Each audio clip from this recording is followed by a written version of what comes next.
சுற்றுச்சூழலை பாதிக்கின்ற வகையில் தொழிற்சாலைகள் இயங்கினால் அதனை கண்காணித்து நடவடிக்கை எடுக்க சிறப்பு அதிகாரிகள் கொண்ட குழு அமைக்கப்படும் என தமிழக சுற்றுச்சூழல் துறை அமைச்சர் மெய்யநாதன் தெரிவித்துள்ளார்.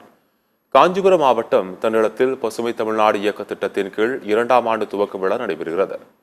இந்நிகழ்ச்சிகள் அமைச்சர் மெய்யநாதன், மதிவாணன் உள்ளிட்டோர் பங்கேற்று பசுமையை மீட்டெடுக்கும் வகையில் மரக்கன்றுகளை நடவு செய்து திட்டத்தை தொடங்கி வைத்தனர். அதனைத் தொடர்ந்து செய்தியாளர்களிடம் பேசிய அமைச்சர் மெய்யநாதன், இன்றைய தினம் மட்டும் தமிழ்நாடு முழுவதும் உள்ள 38 மாவட்டங்களில் 38,000 மரக்கன்றுகள் நடவு செய்யப்பட்டுள்ளது என்று தெரிவித்துள்ளார்.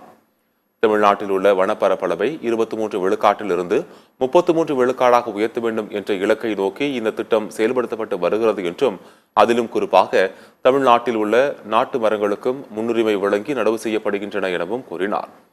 காற்று மாசுவை கட்டுப்படுத்த அனைத்து தொழிற்சாலைகளிலும் மரங்களை நடவு செய்ய அறிவுறுத்தப்பட்டுள்ளது என்றும் அமைச்சர் மெய்யநாதன் தெரிவித்தார். மாவட்டத்திற்கு 1000 மரங்கள் வீதம் நடவு செய்யப்பட்டு 38 மாவட்டங்களில் 38,000 மரக்கன்றுகள் இன்றைக்கு நடவு செய்யப்பட்டிருக்கிறது.